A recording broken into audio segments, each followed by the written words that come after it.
19 पे आ गए हैं। We have moved up 53 places. और अभी इस 53 जो हम मूव किए हैं, क्योंकि 1 जून कट ऑफ डेट होती है और हमारा इनडायरेक्ट टैक्स जीएसटी कानून तो बन गया था, लेकिन उसका एक्चुअल इंप्लीमेंटेशन 1 जुलाई से शुरू हुआ, तो आने वाले वर्षों में वो क्रेडिट भी इसके अंदर हम लोगों को मिलने की गुंजाइश काफी बढ़ती है। एक और फील्ड है जहां हम बहुत नीचे थे, 136 थे दुनिया में इन रिजॉल्विंग इंसॉल्वेंसी। और क्योंकि आईबीसी इंसॉल्वेंसी और बैंकरप्सी कोड लागू हो गया, इंप्लीमेंट हो गया, उस पे कार्रवाई शुरू हो गई, इसमें भी हम लोग 33 पोजीशंस जंप किए हैं 103 पे। ये पॉजिटिव एरियाज हैं। कुछ ऐसे एरियाज हैं जहां हमने काफी काम किया है और अभी काफी काम वर्क इन प्रोग्रेस है। और उन कामों में मुझे लगता है कि आने वाले 1-2 वर्षों में हमारे लिए ये जो 100 का नंबर आया है, इससे और सब्सटैंशियल जंप कर पाना काफी संभव होगा। जैसे इन्फोर्समेंट ऑफ कॉन्ट्रैक्ट्स है, हम अभी भी दुनिया में 164 पे हैं। हमने ऑलरेडी कमर्शियल कोर्ट्स एस्टैब्लिश बना दिए हैं इसके लिए। Some of them have started functioning. हमने आर्बिट्रेशन एक्ट और non judicial intervention in the arbitration global standard का बनाया है। अब लॉ मिनिस्ट्री आर्बिट्रल सेंटर्स बना रही है देश में। स्पेसिफिक रिलीफ एक्ट को अमेंड करने की बात चल रही है टू मेक कॉन्ट्रैक्ट्स इन्फोर्सेबल। ये जो सारा वर्क इन प्रोग्रेस है, इसके बाद इन्फोर्समेंट ऑफ कॉन्ट्रैक्ट्स एक एरिया है जिसमें काफी सुधार की गुंजाइश है।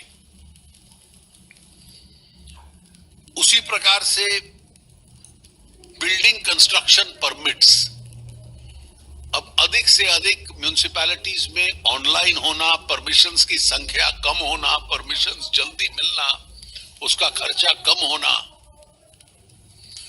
हम आज भी दुनिया में इस क्षेत्र में पीछे हैं। ये एक ऐसा रिफॉर्म है जो लोकल लेवल पर होता है, स्टेट्स राज्यों के लेवल पर होता है।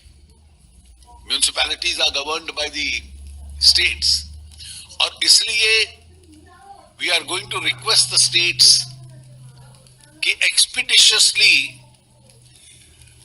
म्युनिसिपल परमिट्स कंस्ट्रक्शन के जो होते हैं उनको एक्सपीडाइट किया जाए।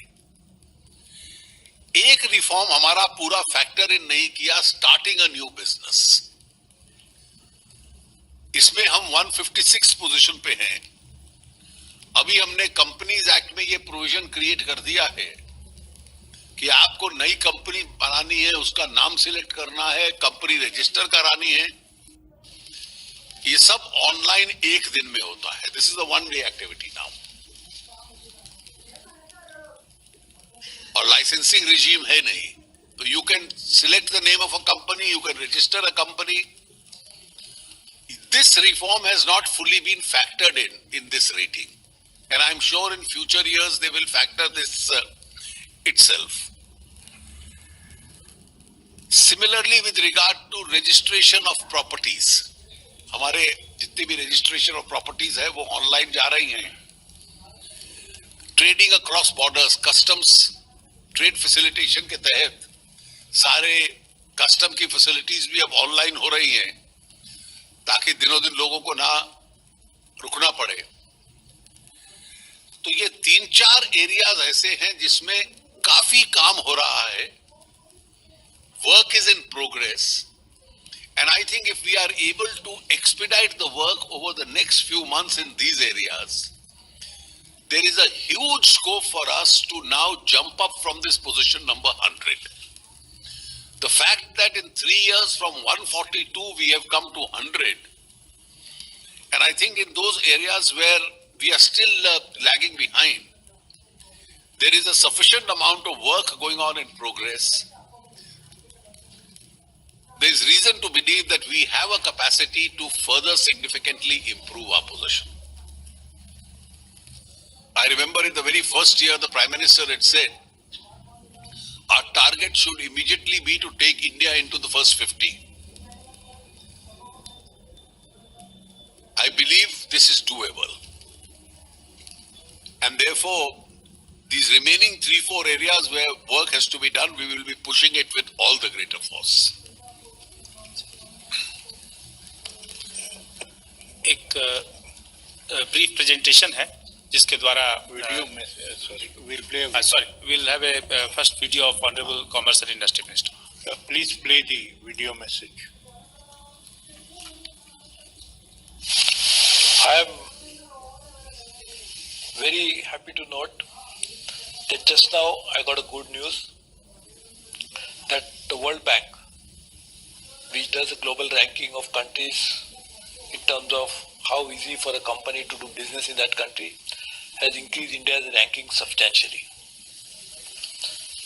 Ever since last 3 years, we have been seeing that Prime Minister Modi has been sharing and leading this process of helping Indian entrepreneurs to allow their entrepreneurship to grow and blossom with least hindrance and least impediments created by any organization, any body, any state.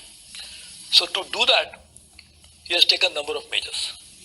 Legislative measures, administrative measures, policy measures. The net result of this is we can see that last year it improved, now it has improved again. But I think this is just a beginning. He has also initiated a number of measures which may not have been captured in this particular ranking study. So as we can see, in the next few years' time, we'll see it improving again and again. Prime Minister Modi is committed to bring in a transformative change in India's economic landscape. He wants to ensure that in the next 5 years, when we attain 75 years of independence, will be a completely different country in terms of progress made, in terms of removing all the social ills that we are facing with. And to do that, he has taken those measures which are also partly now reflected in this ranking. So I once again look forward to working very actively. It is my responsibility to implement the Prime Minister's vision in terms of improving ease of doing business. So I congratulate once again all the state governments, all the different ministries, all the different bodies who have worked to realize the Prime Minister's vision of allowing India entrepreneurship to fully blossom so that India will become a very different country than what it is today. Thank you very much.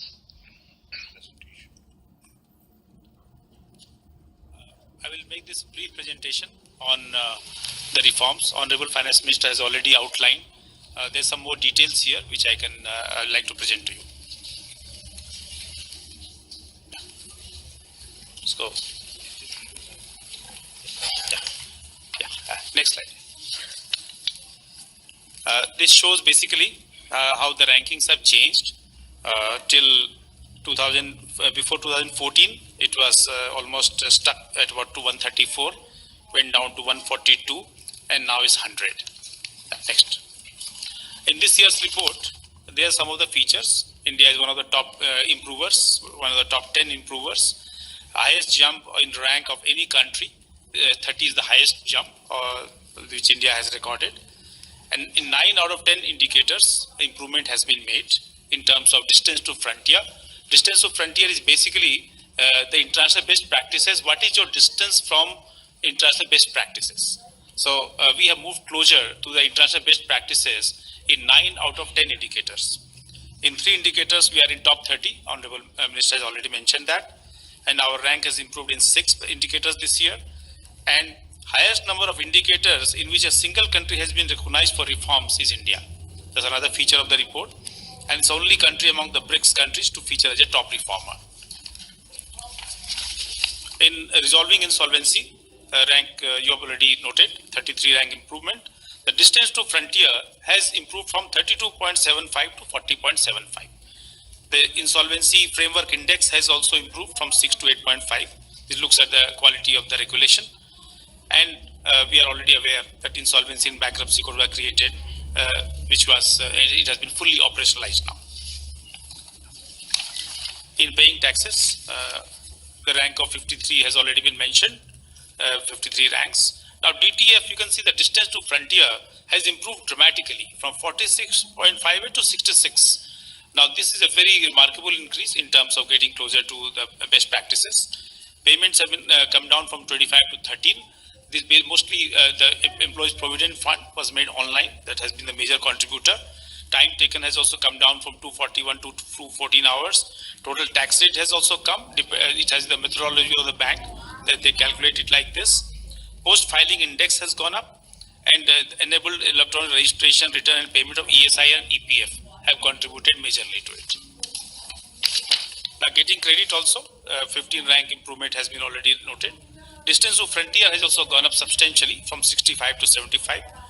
Now the strength of legal rights index has also improved from 6 to 8. Credit bureau coverage is one of the factors. It has gone up from 21.4 to 43.5. There's a percentage of adults in the country which are covered. Increased coverage of security interest registration under SARFAESI Act. This act was amended last year, and it is being operationalized in terms of the actual processes being done. And secured creditors are now have priority over government dues for recovery. That has contributed to the improvement in our ranks. Minority investor, of course, now we are fourth in the world. So, our distance to frontier improved from 73 to 80.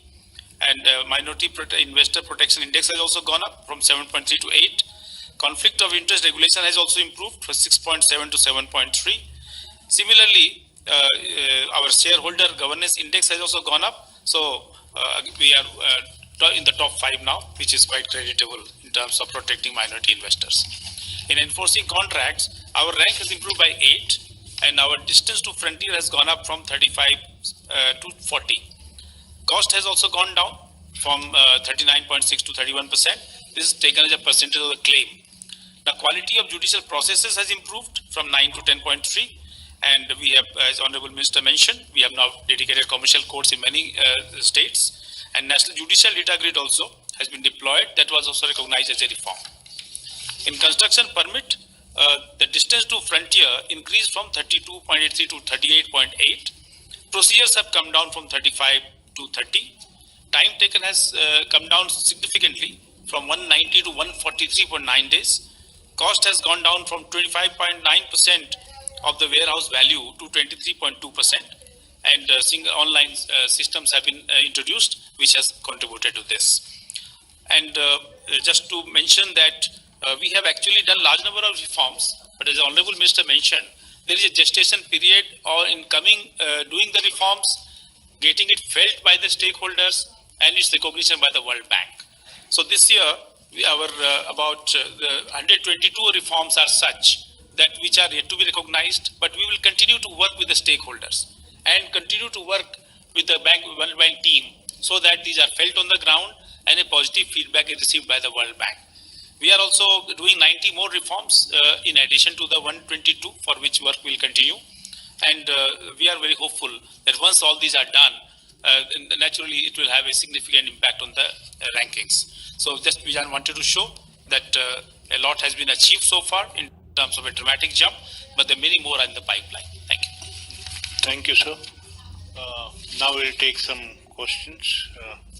Let's start with Sapna. Yeah. Thank you, sir. So one question that's doing the rounds is in terms of, starting a business, not in terms of starting a business, not too much of improvement is reflected as of now. Apart from this, also the work permits that you have been talking about, the construction sector, and further movement can be expected on that front in the next couple of months. It'd be nice if you could elaborate. Starting a business, is one area where there is important work in progress. I don't think what Mr. Abhishek mentioned, that seems to be more correct, that the gestation period and the impact on the ground being felt, probably it may take the next few months for them to take note of it. Because we've already amended not only our systems, that today it actually takes 1 day to register a company. And therefore, if you want to start a business and you have your business plan ready, as far as governmental permissions are concerned, there is no licensing, except in those rarest cases. And if you have to register a company, you can incorporate it in 1 day. And therefore, it's quite simple. You can open a bank account immediately. So all this work has been made very simpler. It doesn't seem to have been adequately factored in this year. I am sure this will be factored in next year. And therefore, starting a business, we are 156. This is one area which could significantly improve. Similarly, when you speak in terms of construction permits, we have been trying to nudge the state governments that all the construction permits should now become online. The application should be online and the permit should come online. And this cuts costs, this eliminates corruption, this eliminates discretions, etc. Many municipalities have already done it. Yes. In fact, they do a test case of Delhi and Mumbai. Delhi, in many cases, it has been done. Yes, Mumbai also. And Delhi and Mumbai, they have been doing it. And therefore, the construction permits itself can become easier. So we are seriously taking up these 3-4 issues where we are still lagging behind. So that these are the areas on which a 20, 30, 40 point improvement in the next 1 or 2 years is reasonably possible. Sir, I'm Ruchi Bhatia from ET now. Now that we've broken into the top 100, how do you believe this is going to help in changing the perception? Will we see more FDI coming in? Will we see finally private investment coming in? See, which has been lagging let's for a be long clear, time? even when we were 142, FDI was coming in. And the fact that you make the doing business easier is not only meant for foreign investor, it is also a privilege that you give to your own investor. It's not only FDI related. Irrespective of FDI, India should be a place where a person decides to do business. Then the time gap between his decision and the actual start of the business should be very narrow. Even if it's a business without an FDI. But of course, if you have an ease, it adds to the investment environment. Yes, yes. Sir ये जो सर्वे है इसमें हम सिर्फ 2 शहर को शामिल करते हैं, दिल्ली और मुंबई, जबकि डीआईपीपी का अपना भी सर्वे है जहां पर सारे स्टेट्स को हम लोग लेकर के बनाते हैं. क्या ये बेहतर होता कि अगर ज्यादा इस शहरों को शामिल करते तो तस्वीर और ज्यादा साफ होती? ये वर्ल्ड बैंक का अपनी एक पुरानी उन्होंने व्यवस्था बनाई हुई है, जब से उन्होंने आरंभ किया है. ये उनके क्राइटेरिया 10 है. इन 10 के अलावा अगर हम 40 रिफॉर्म और भी कर दें, उसका क्रेडिट इसमें नहीं मिलता. तो जिस प्रकार से एग्जाम क्रैक करने के लिए लोग एक सिलेबस पढ़ते हैं, ये वो 10 क्राइटेरिया है. सर, मैं लक्ष्मण सीएनबीसी आवाज से. इसमें आपने भी कहा कई सारे रिफॉर्म किए गए हैं जिसको अभी तक इसमें काउंट नहीं किया गया था. एक बड़ा रिफॉर्म हमने जीएसटी का किया, वो 1 जुलाई को किया हमने जीएसटी का रिफॉर्म जो लागू किया. तो आपको लगता है कि नेक्स्ट ईयर की रैंकिंग आएगी तो उसमें जो ग्रोथ रेट देखने को मिला है रैंकिंग में वो 30 पॉइंट का देख रहे हैं, इससे बेहतर होगा? जैसे पिछले वर्ष हालांकि हम लोगों ने इंसॉल्वेंसी लॉ पारित कर दिया था, लेकिन उन्होंने हमें इंसॉल्वेंसी लॉ की कोई ग्रेडेशन नहीं दी थी, क्योंकि अभी वो इम्प्लीमेंट पूरा होना शुरू नहीं हुआ था, आरंभिक स्टेज में था. लेकिन क्योंकि इस साल वो इम्प्लीमेंट हो चुका है, तो हमें 33 पॉइंट मूवमेंट मिला है उसका. तो इसलिए इन्होंने जो अपना टैक्सेशन का लिया है, उसमें अपने EPFO, taxation, online payment of taxation, वो सारे फैक्टर्स ले लिए हैं.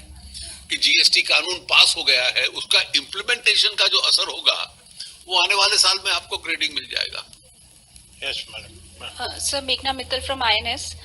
Job sector growth has been one of the challenges that economy has been facing. Do you think that improvement now India has come into top 100 ease of doing business? So will it also positively impact the job sector growth?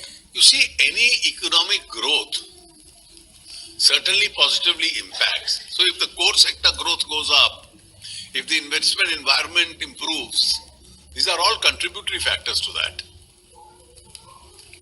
Sir, I'm Ashutosh from BTVI.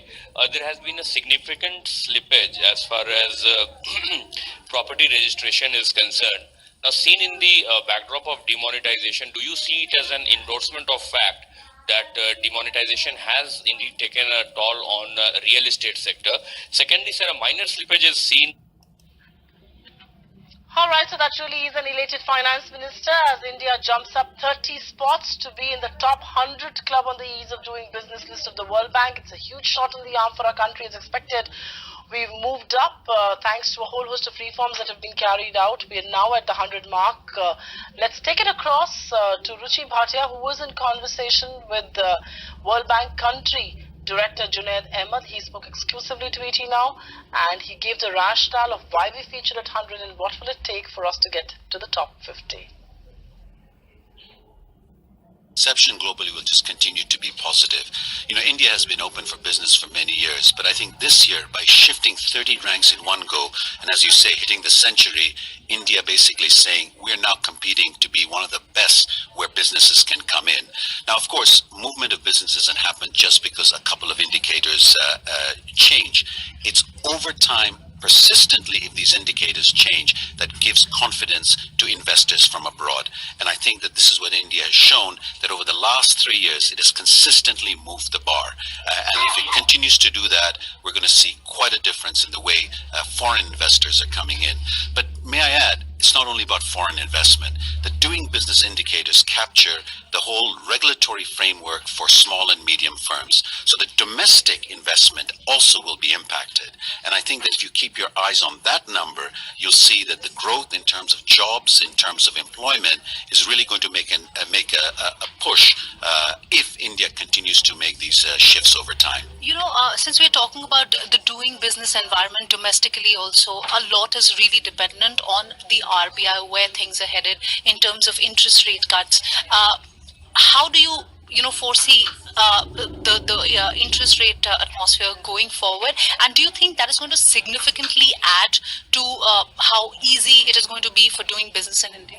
Well, the doing business indicators really don't look at the macro indicators. That's a very different field of policy making.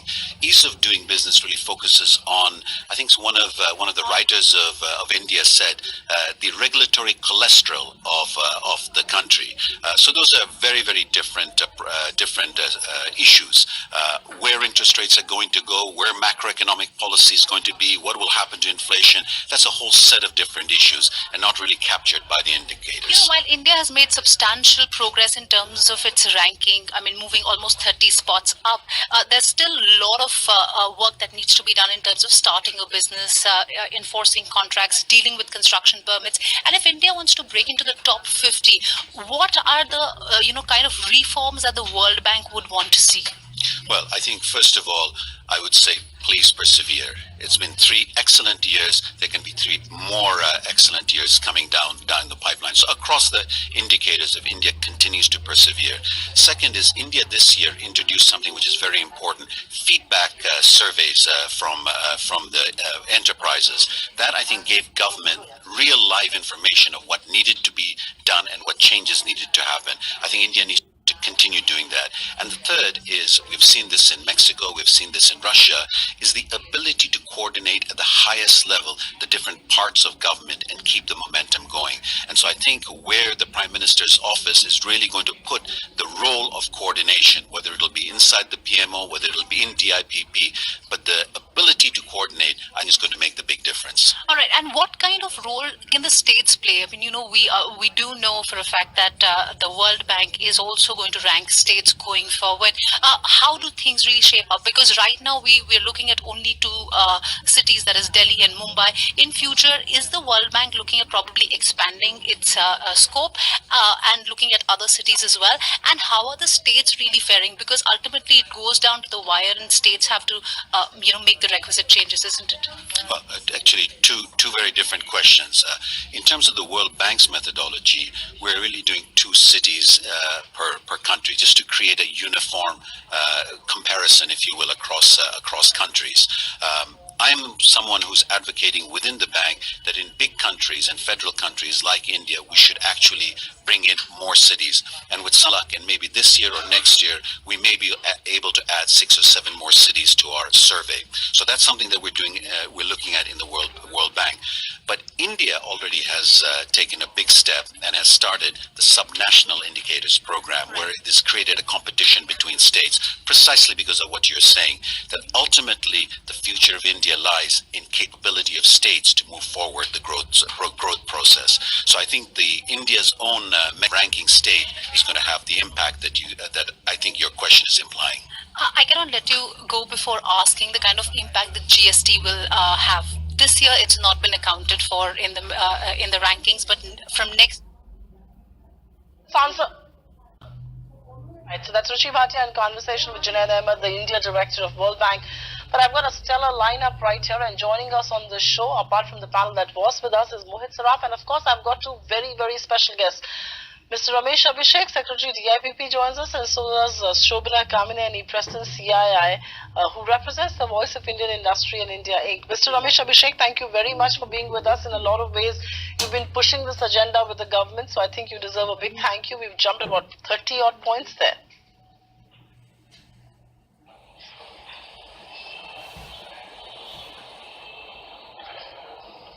Thank you, Supriya. I think the entire team of officers in central government, state governments, and municipal corporations, everyone needs to be complimented for working very hard in the last 2 years, and that is why the result is that we have a substantial jump in the ranking in the Doing Business report. As a nation, I think we should be very proud of our achievement. All right, we indeed are very proud as a country to jump into at least the top 100 club. But how significant a jump is this? You know, jumping not just to the top 100, but jumping from 130 to 100. So it's a 30-point jump for us in that tally. How significant a rise is this for India? Mr. Ramesh Abhishek?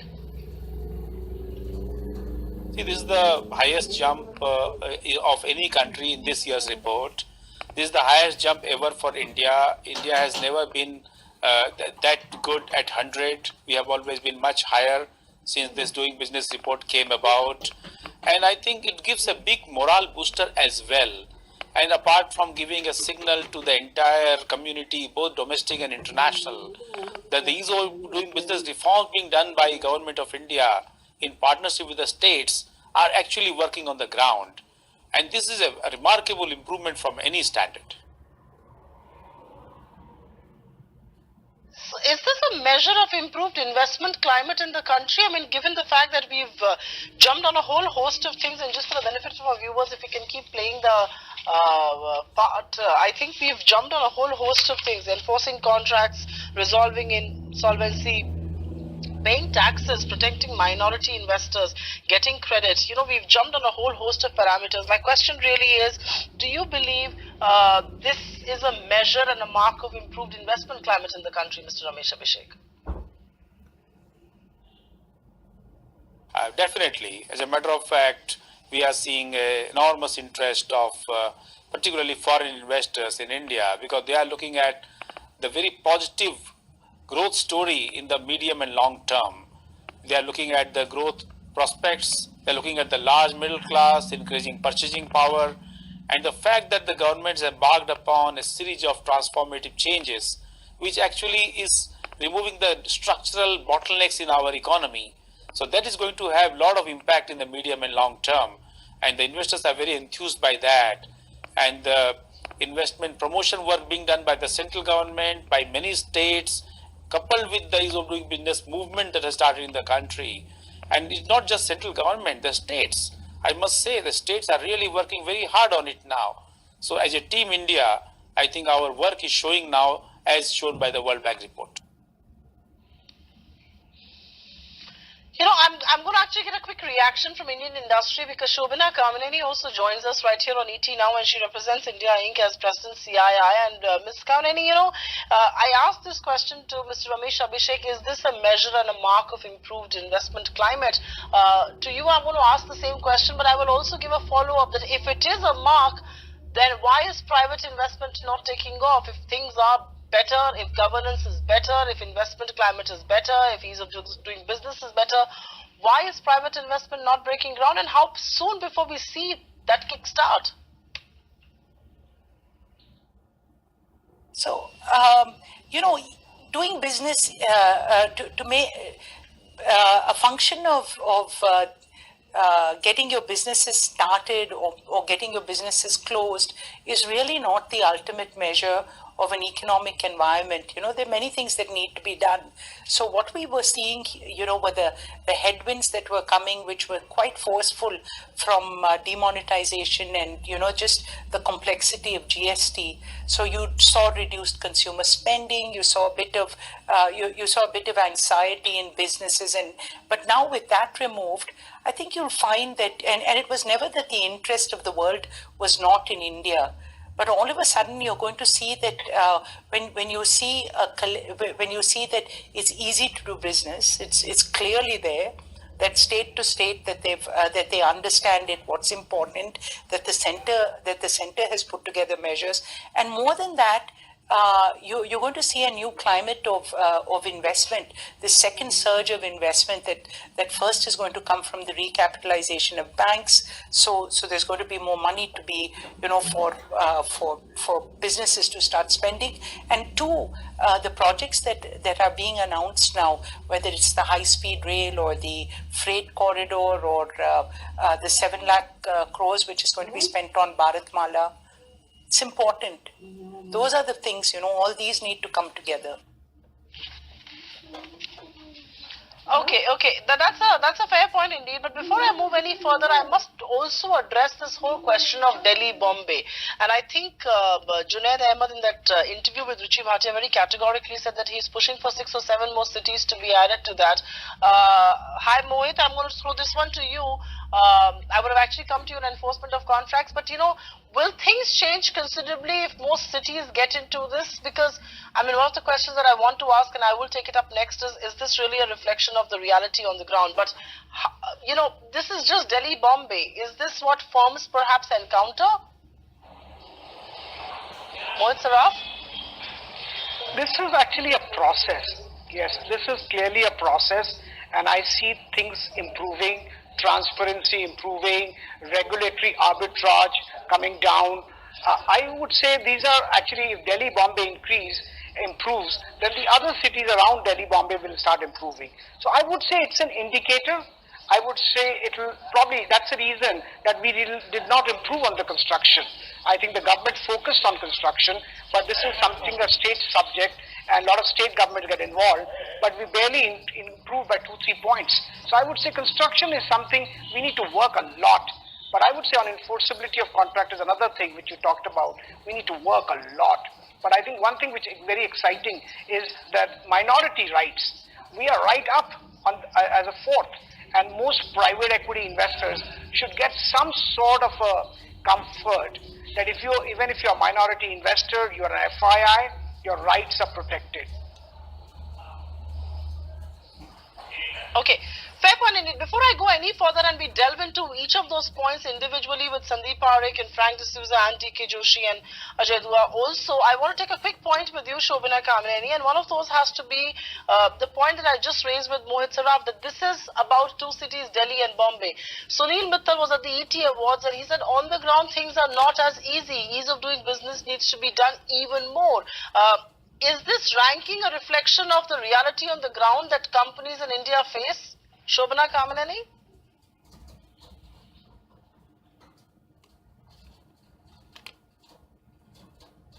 So, doing business to make a function of getting your businesses started or getting your businesses closed is really not the ultimate measure of an economic environment. There are many things that need to be done. So what we were seeing, were the headwinds that were coming, which were quite forceful from demonetization and, just the complexity of GST. So you saw reduced consumer spending, you saw a bit of anxiety in businesses, but now with that removed, I think you'll find that, and it was never that the interest of the world was not in India. But all of a sudden, you're going to see that when you see that it's easy to do business, it's clearly there. That state to state that they understand it, what's important, that the center has put together measures, and more than that, you're going to see a new climate of investment. The second surge of investment that first is going to come from the recapitalization of banks. So there's going to be more money to be, for businesses to start spending. And two, the projects that are being announced now, whether it's the high-speed rail or the freight corridor or the 7 lakh crores which is going to be spent on Bharatmala, it's important. Those are the things, all these need to come together. Okay, let's delve a little deeper and let's talk about some of the very specific issues that we want to touch upon. And some of the specific issues have to do with where we have improved and where we have not improved. So let's talk about first the paying tax bit. And I think we've improved substantially there. In paying taxes, we've gone up from 172 to 119. Frank D'Souza, what are you going to attribute this to? Because for the benefit of our viewers, let us tell our viewers here that GST has not been taken into consideration. It's a reform that has been lauded, but because it did not meet the 1st June deadline, it rolled out only on the 1st of July. It has not been taken into consideration. And still, on the ease of doing business, paying taxes has taken up a lot of notches. From 172, we've gone to 119. Frank D'Souza. So if you really look at that particular parameter, there are 3-4 individual elements within that. One is what is considered to be number of payments, and that has gone down from 25 to, I believe, something in the region of 15. The time which is invested by businesses in actually undertaking the payments, that has gone down from 241 hours to a little around 220. And I know that there has been an improvement in the post-filing index. Remember, we were 4 last year. Now, it's not a ranking. The closer you are to 100 is a percentage. It is better because the highest was around 98.5. So we are really low out. Then I'll come to that element in a bit. Obviously, the fact that we have reduced the number of payments that businesses have to do, which means consolidation of the different kind of payments that need to be made. There was a specific mention of the changes to the PF regulation. The fact that the number of hours which are invested in undertaking the process has gone down. And obviously, I didn't hear the number, but there was a mention of the fact that the post-filing index has gone up. I think all of this has significantly contributed to the ranking going from 219 from 172. Again, consider 119 is still on a base of 190, and therefore we are still in the top 50% rather than the bottom 50% of the overall ranking. There are 2-3 elements that we just need to be mindful about, and everyone talks about the fact that the implication of GST has not gone in. One has to just step back and think through in terms of that if it had indeed gone in, then looking at these specific parameters which are considered, would it really have helped or hindered? Of course, in terms of the number of payments that have to be made because you've collapsed all the various taxes and now it is only GST, would definitely have helped. But in terms of the number of filings that you need to do, there potentially could be an increase. Sorry. Frank. Yes, Frank, just hold your thoughts there because, that's exactly the question I want to put forward to Ramesh Abhishek. And Mr. Ramesh Abhishek, how substantially different? I know you did a lot in terms of digitizing it and all of that, and so the tax refunds and all of that got counted, and which is why paying taxes, we've gone up a lot of notches. But I want to understand from you, how substantially different will things be once GST is accounted for? While we at ET now support the reform, we believe it is very good, but the fact is that the GST has been disruptive to begin with. The GST has had its teething troubles, even though it has entered the web of taxation. But how is it really going to impact the ease of doing business? Because businesses have found it difficult to embrace the GST. So it's an important reform, but how do you think things will be impacted substantially next year as far as this ease of business vis-a-vis GST is concerned? Ramesh Abhishek? See, the GST is a very game-changing tax reform. We know that so many 17 taxes, so many cesses have been merged with it, which has made it much simpler. There is a completely electronic system of GST network on which people register, they pay, they file return, they pay their taxes, they pay, get their refund. This is entirely online system, easy compliance, and so on. Supriya, whenever a large online system is implemented, there are always bound to be some issues and glitches in the beginning. Nowhere in the world you can implement a system like that which carries on smoothly and seamlessly without a single problem. It just doesn't happen in real life. But the important thing is that all these issues are being addressed, and we have absolutely no doubt that GST will make a big impact in our ranking next year so far as paying taxes is concerned. Okay, fair point indeed. Sandeep Parekh, I'm going to come to you on the point that is being talked about as far as protecting minority investors are concerned. And we've actually done very, very well there. Our position from 13 has gone up to 4. So, that has also substantially contributed in us being one of the top 10 improvers in the world. Of course, all credit should go to the kind of laws that have been made, the corporate laws. But my question to you really is, who deserves credit for this? Because protecting minority investors according to the New Companies Act and all of that, how big an achievement this really is. We didn't fare too badly even before on this. We were number 13 in a list of 190 countries. We are number 4 now. Sandeep Parekh? Yes. Yes. So I think it's a pretty significant number. Top 5 in the world is obviously much better than top 15 in the world. So if you look at the percentage jump, it's massive. And I think you can credit 2 major events, I would say. One is kind of the implementation of the New Companies Act. And there are all kinds of restrictions which have been imposed on, for example, related party transactions. So I think significant new laws have been protecting minority investors. And we have a world-class regulator in SEBI, which I think also has been very open to new ideas, which has been very efficient in its enforcement. And we've seen recent reports which talk about how SEBI, with a much smaller size, has been able to enforce with almost equal capability compared to, for instance, US SEC. So I think we have significant efficiencies in the financial sector and the financial sector regulations. And I think that is what is reflected. And certainly we've had good leadership in both the government and with the regulators over the past 2 years. Okay, now with the minority investors out of the way, I do want to spend some time talking about enforcing contracts and resolving insolvency. And I remember I asked Sandeep Parekh this question before the rankings had come, and he said that he expects significant improvement on that count. And I think you were very right, Sandeep. From 136 on resolving insolvency, we've gone up to 103. From enforcing contracts at 172, we have gone up to 164. Mohit, Saraf, I want you to talk to me about the resolving insolvency bit, because I remember when we were hearing the World Bank India director talk, he said it's all very good, it has been done, it has been a big green in our report card, but the World Bank worries a little bit about the timeliness of this. And Indian industry has moved courts on many occasions as far as this insolvency law is concerned, when cases were referred.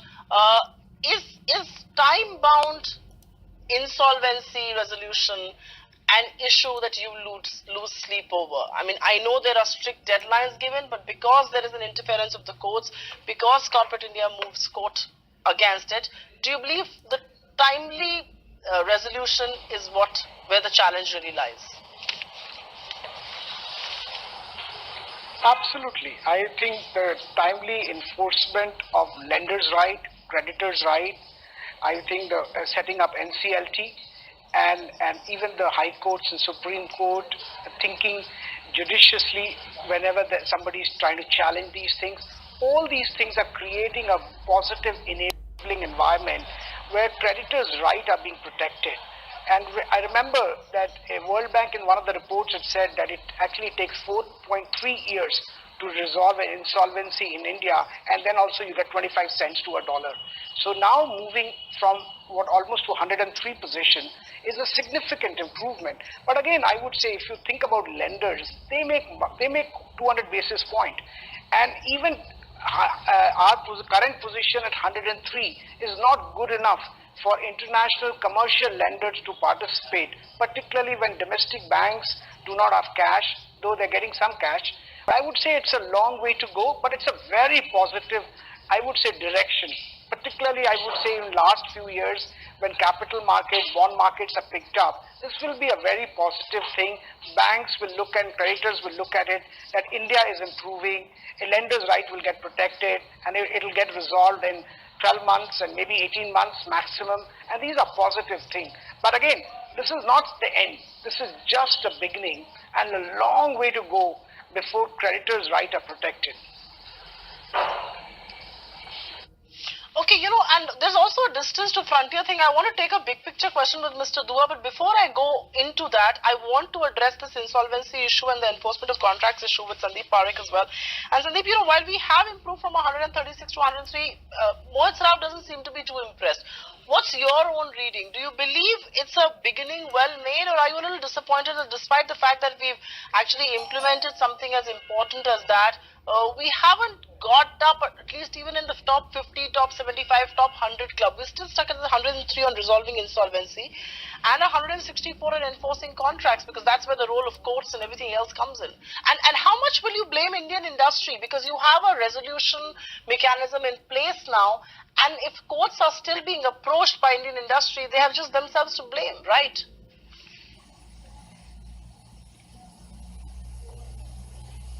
Yes, so on the insolvency, as I mentioned before the report came out, I think the law was in place by 1st of June, but there were only a handful of cases which were actually in before the tribunal.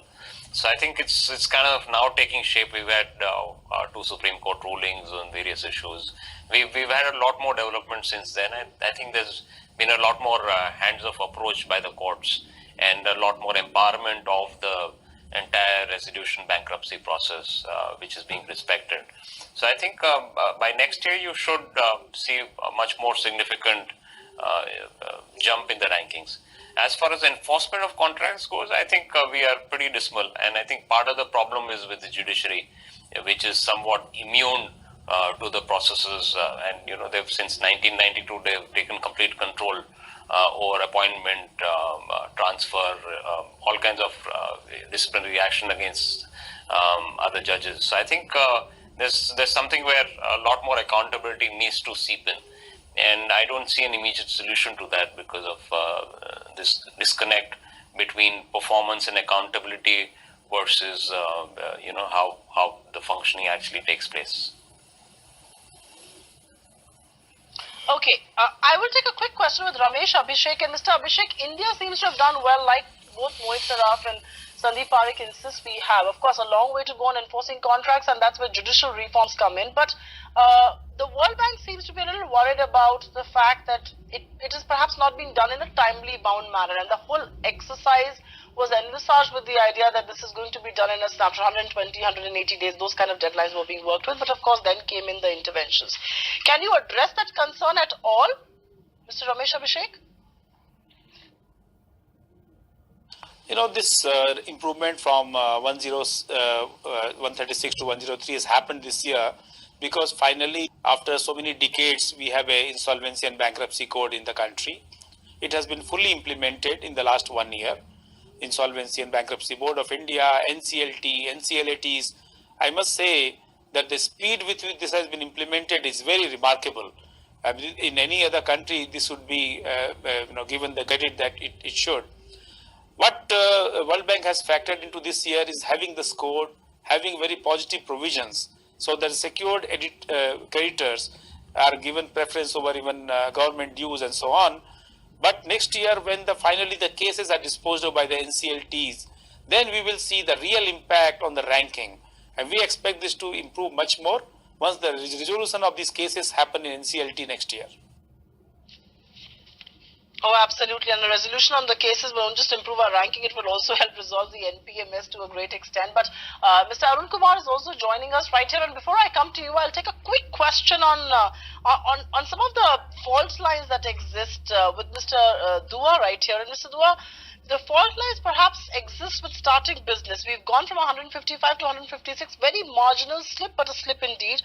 Electricity connection, we've gone from 26 to 29, and registering property, where we've gone from 138 to 154. My larger question is that for businesses to flourish and for businesses to matter, this is what is very, very important on all those three counts. But how much will you blame the central government for this? Because my own presumption is that a lot of this lies in the realm of the state governments. This particular index, ease of doing business, measures the situation on the ground.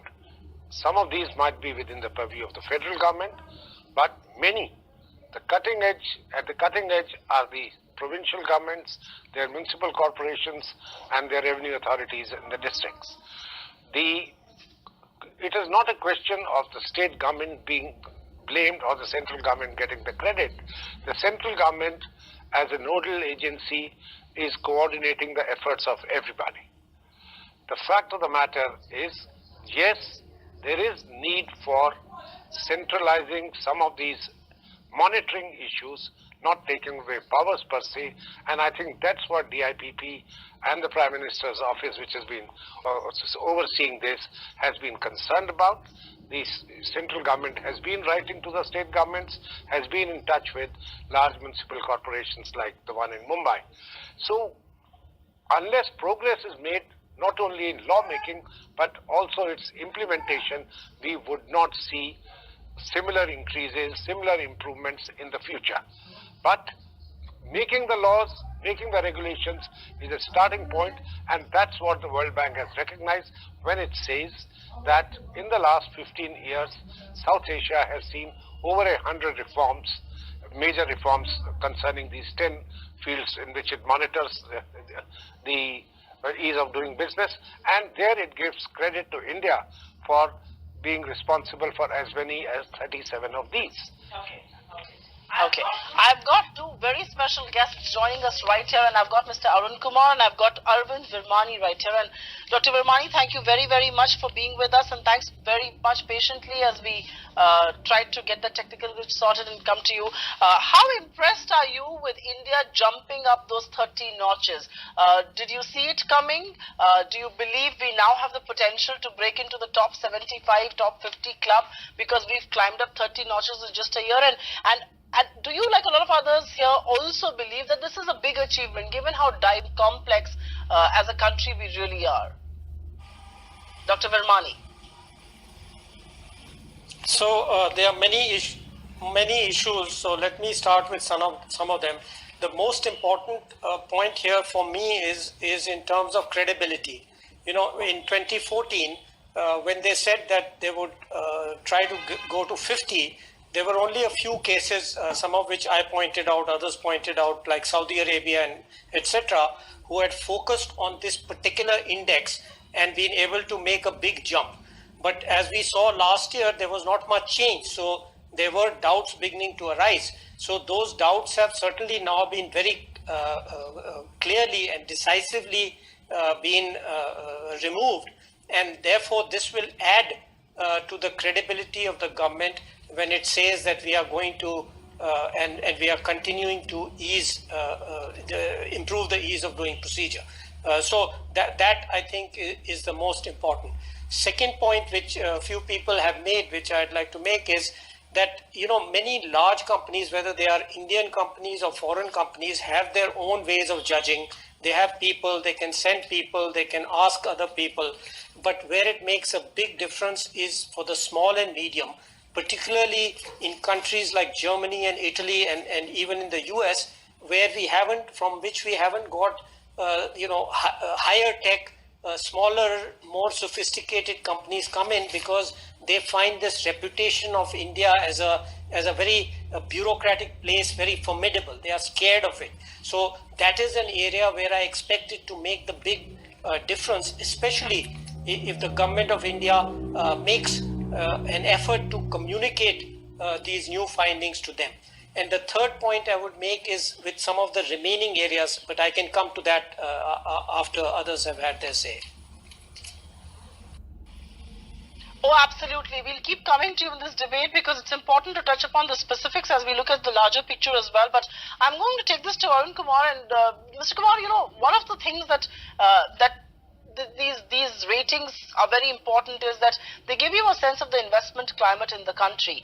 If I were to ask you a fair question, is this a marker on the reform process that the government has undertaken in the last 3 years, specifically perhaps in the last 1.5 years, ever since they had the resolve to change things and take us to the top 50 club? Is this a reflection of the investment climate in the country? These ratings? I think it's definitely a reflection of the resolve that the government has. Before I came back to India to lead KPMG, I was in the US government, the Obama administration. And I recall how US businesses were very focused on the ease of doing business as a metric. I was actually present at Madison Square Garden when Prime Minister Modi declared that India would be in the top 50. So it's very gratifying to see that we've made some substantial progress and reached the 100 rank.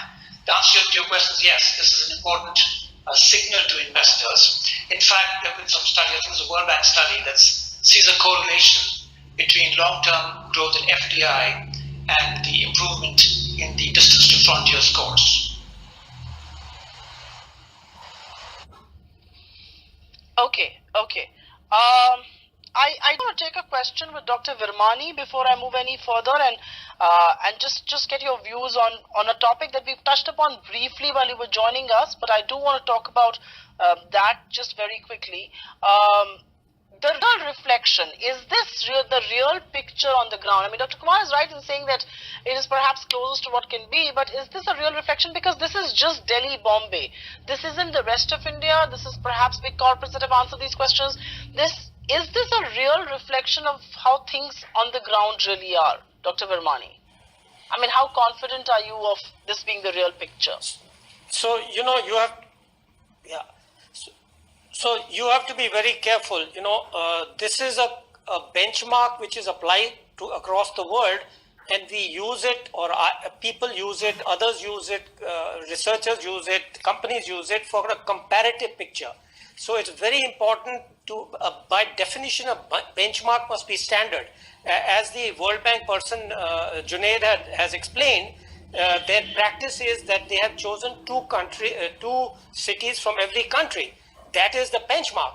So what we are talking about here is not whether there's an improvement in every city in the country, but how this country, as measured by this benchmark, so you cannot go either way. You cannot say that because India has improved relative to X or Y country by 30 points, that every city in the country has improved. Nobody is making that case. So you have to be very careful.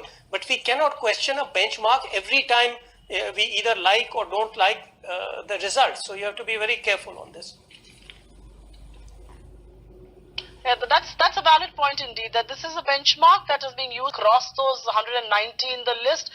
We can't be complaining just because we are at 100, and we can't be celebrating too much. So not too much credit should be afforded to, and not too much should be taken away. Valid point. But Shobha Kamlani, we've touched upon this also initially, but I want to come back to corporate India, because it looks like corporate India believes that as far as the ease of doing business is concerned, and despite the fact that GST has not been taken into account, we've seen a big jump in paying taxes. 172 was our position last year. We've gotten up to 119. Why do you believe, or why does corporate India believe paying taxes has gotten easier? See, I think that a lot of it is because of the PF and all these funds. Many of the taxes for ordinary people, for the payments have all gone online.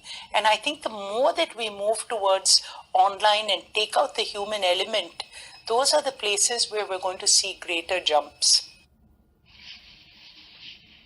Dr. Dr. Arun Kumar, I'm going to talk to you about the GST. It has been lauded in its commentary. The World Bank said GST is a big reform that the country has undertaken, but obviously GST did not meet the June 1st deadline, and which is why GST was not taken into consideration. We rolled it out only from the 1st of July.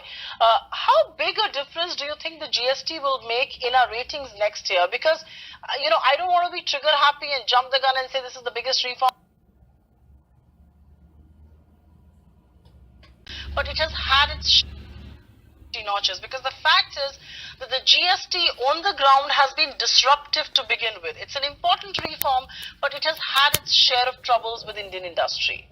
Well, GST does have teething troubles, as any such major transformation will have, but I do believe that you will see significant improvements in our ease of doing business ranking, if not next year, over the next 2 years. Very clearly, the logistics improvement that's going to create, it actually will affect a number of parameters that go into the ease of doing business ranking.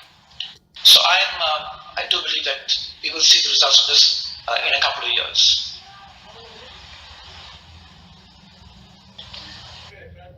Sure, come in, Mr. Dua. Ease of paying taxes is one of the 10 criteria. This year we made significant improvement, 53 points, certainly not taking into account GST. Even if we were to improve by as many points next year, unless there is improvement on other parameters as well, we're not going to be jumping 30 points merely because the GST has settled down and the procedural issues have been handled. As of now, it's anybody's guess. A good reform measure, but still work in progress, particularly at the implementation stage, a lot of disruption, and the businesses do feel dislocated, particularly the ones who buy out a lot of things from small vendors who are feeling the pinch. And that's where the government and the ministerial group of the GST Council has recommended making it easier for small and medium enterprises going forward. And as was pointed out, this index, this comparative assessment of countries, is as relevant or perhaps more relevant for that segment of the economy rather than for large foreign MNCs and large Indian companies. That's a fair point. Mohit, Saraf, you also want to join this debate on that very particular issue. Everybody knows that the GST is a very important reform, but it's an even more crucial reform if it is simplified. If those slabs are reduced, if those tax rates are rationalized, if more people come under the tax bracket, some of which has not happened really, but I'm presuming that's the trouble that a reform like that undergoes, like Mr. Dua and like Dr. Bhimani and Dr. Kumar were pointing out. But would you want to share just exactly what clients are telling you right now? What is corporate India telling you on the experience with GST? I mean, they say they believe that it was easier to pay taxes before the GST came in, and we've gone up 53 points there. Do you think the picture will be very different next year? Absolutely. I would say really you have to look at two things. One is a tax compliant company and not tax compliant company. Companies which are tax compliant are generally happy and they are ready and they are not a problem. But I think the companies or the small businesses which were not tax compliant, they are into a lot of disruption. And to that extent, they affect the larger companies which are tax compliant. So it's a process in my view. But actually, if you think a little bit more, that ease of paying tax is so basic that the government receives money. Government wants money. And if you can't pay taxes in time, that government revenues come down, fiscal deficit happens. So that is really a reflection how bad we were 3 years back. That paying tax to the government was so difficult. And today also it's 100 points. So I think the government has to work for itself. And I would see very excited that actually they are moving up the points. And I would say with GST, I think another 50 points on the tax paying with me should be easy. And again, this disruption is a process because a lot of people were not prepared. Now we can blame GST, we can blame the regime, but they were not prepared, or they always believed there will be a way out. And now some of the people are realizing there's not a way out and they have to comply, and this is a disruption. So it necessarily does not complicate matters, but I would say it will simplify the matter. One of the important things which they have is what is the tax net? And I would say definitely GST would increase the tax net and which will improve our, I would say, ease of doing business. Up my audio. Okay, Mohit Saraf, that's a valid point indeed. We've celebrated where we have achieved so far, but I think let's talk about the fault lines because there are some and those need to be addressed if we were to really get into the top 50, top 75 club. And Shobhana Kamalani, I'm going to begin this point with you and then take it up with Dr. Arvind Virmani and Arun Kumar and Ajay Dua. And this has to do with the three parameters that we spoke about. Starting business, we've slipped marginally a little from 155 to 156. Electricity connections, we've gone down from 26 to 29. And registering property, we've gone down from 138 to 154. Now, all of these are important in a life cycle of a business. These are very important for businesses, really. You know, minority shareholder rights are important for minority shareholders, but these are exactly where the ease of doing business tick boxes are required. And on those parameters, we've kind of slipped. The reality also is that some of that lies in the ambit of the states. I had taken up this question with Mr. Dua, but I'm going to ask you, do you believe it is perhaps because the state governments haven't been able to keep up pace with the central government and its reforms? Shobhana Kamini. I think the state governments, you have to give them a lot of credit that without them, none of this would have come together. But it's still the human element, Supriya. As soon as we can start bringing more things online or just bringing so much out there that, you know, there's no scarcity, those to me are the big ones that will help in, which will help in the next, because, you know, as you always know, it's that Pareto principle that it's always, it's easy to get the first 60 or the first 80% is easy. It's the last stretch which is much tougher to happen. And I think that India has done all the big right moves. Oh, it's always the last mile that lets us down. I mean, the last mile glitch or the last mile connectivity is what counts us in. But Dr. Arvind Virmani, I'm going to throw the same question to you. While the central government, you know, will have reasons to be proud about this evening because we've jumped up 30 notches, but there are issues that rest in this list, and those issues are very pertinent issues for businesses. Starting a business, getting an electricity connection, registering property, and on all those counts we've slipped a little. I know that the distance to frontier may have also played a role, but the fact is that we have gone down a few notches, and these are strictly in the ambit of state governments. So, you know, I will ask you the same question. Have state governments let us down, even though there is this competitive federalism that's at play? So actually, there are three aspects, two of them related to union government. You know, there are two areas where things are in process, insolvency and starting a new business, where I think there will be a natural progression and you'll see the improvement in the next year. There are two areas where I think a lot more work the union government has to do, and I'll come to the state. The two areas for the union government are trading across boundaries. I think there has been no reform either by this government or even the previous government for a long time in the EXIM import-export system, except for this e-governance and filing stuff. So I think there is real need for reforms in the trading, in this cross-border trading.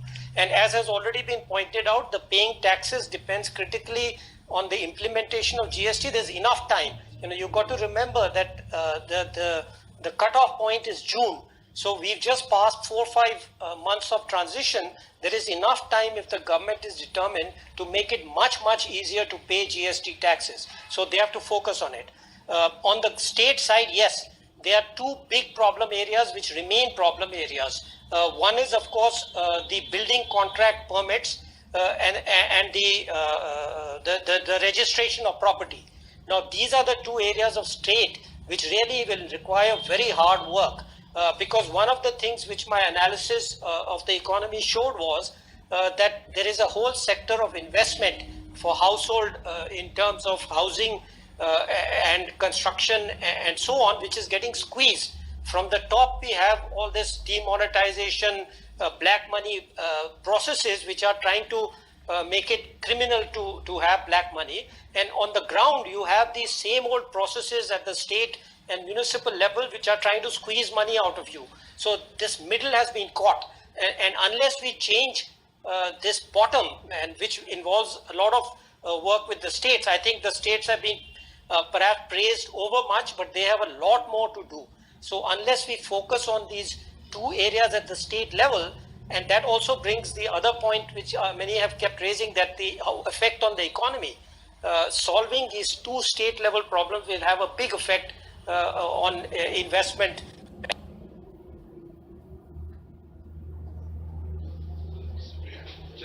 Yeah. Actually, I do want to throw another question to you, and that's a more big picture question. I've just got 5 minutes actually left on the show. So I have a more big picture question, but I'll just get Ramesh Abhishek on this. We are in the top 100 now, and I think we have enough reason to go to sleep and go to bed peacefully this evening. But Mr. Ramesh Abhishek, top 50 by 2019 was the target. Are we on track there? Because of the methodology of the World Bank and their rigor of it, it's very difficult to predict what exact rank changes will happen when. But we are committed to getting to top 50 in near future. It's very difficult to put a timeline to it. But as I mentioned, we have 120 reforms which could not be factored in this year. We want to do 90 more reforms on which the nodal ministries are working. So we are very hopeful and confident that we will make significant improvements in the coming years as well. But it's not feasible to give a number, so that I will not like to commit on that. Okay, but before I go across to everybody else, I'll ask Mr. Dua this question. We want to be in the top 50 club. We're in the top 100 right now. The government has some 90 odd reforms that it also wants to implement. Considerable, changes have been made. What should the areas of focus be? The two issues which have repeatedly pulled us down. One are what you just mentioned are within the purview of the state and the municipal corporations. That is construction permits. And the second one is getting the electricity connection. We have certainly improved on the electricity connection somewhat, but registration of property is something which is squarely with the state governments. 138, we have slid to 154th. From cross-border as a trade is something which we have been trying to do it for a long time, but unless that is done, and that includes our import-export procedures, that also includes the entire logistics industry. The countries which are way ahead of us in this ranking have looked at all these three issues. Registration of property in India is taking an average of 142 days, whereas in certain countries it is probably a tenth of this. Cross-border trade, it increases the cost of doing transactions, business, as well as it kind of you forego opportunities. I would think that the next three issues should be these three, all of which we have slipped during the current year, and construction permits is something which can easily be done online, as has been mentioned repeatedly by the World Bank as well as our own authorities. Okay. Dr. Varmani, do you agree these should be the focus areas as far as we go forward? Well, these are the things I outlined just earlier. As I said, the two in the state level are the registration of property and the application, the permits are the most important, and at the union level, the cross-border trade and a couple of others which are already in process. Those are not a problem, but the paying taxes, yes, because as has been very clearly, as the CAs and all know, and there is still a lot of, again, I hate to bring up this phrase tax terrorism, but despite the progress, there is still a pretty long way to go on this particular measure. And I don't mean for the common person. Actually, common person, there has been more improvement than what one hears from the corporate sector on this particular point about ease of paying taxes. Shobhana Kamaneni, you have a point of view on where should the focus area be, not just to get into the top 50, but also perhaps to improve our ranking further next year? So I'll give you a great answer for that one. You know that we're in the top 50 for services. So the biggest part of our GDP, we're already in the top 50. So and the government hasn't really spoken so much about that. But I read somewhere that we're already in the top 50 for that. But overall top 50 for us to move to that, I think GST will be one of the important elements, because we have to widen the tax base. We can bring that down many more places, and just getting so many of our contracts out, so there's still people find it difficult for new companies when they come in, and they have a multiplicity of things that need contracts that need to get executed with the government permissions. So that permitting, if we can get it, if we can get those in place, I'm hopeful that we'll definitely break into the last 50, and that is a great ambition. Given the size of India, I really don't think we should be in that top 10 and all is maybe unnecessary, because businesses will come when there's so if we make it into the top 50, I think that there's nothing to stop India. You're tempering your ambitions and being pragmatic there, but we'll let Mr. Arun Kumar have the last word quickly on this debate then, and that has to be about the top 50 club. That was the target. Does that look affordable? Does that look within range now? Or does that still look elusive given the size and the complexity of where we are all from? Well, I think the top 50 club is very doable. I think the increased use of technology for approvals, for information, etc., is going to be a major part of a movement forwards. You can already see in some states where they have online permitting, single window portals, you've seen huge improvements. The second part, I think, is competition between the states. Frankly, as important as the World Bank's ease of doing business ranking is the ranking of states that DIPP does. I think we should really be as focused on how we are ranking our states, because it's going to be the competition among the states that's going to drive up ease of doing business in the country. And that's an area where I see some comparative juices flowing. I see states that have said, if you don't get your approvals within 20 days or 30 days, it is deemed approved. And not only that, whoever was sitting on the file will have a fine every day. So for every day that you sat on the file. So I think the comparative juices of the states will help us move forward.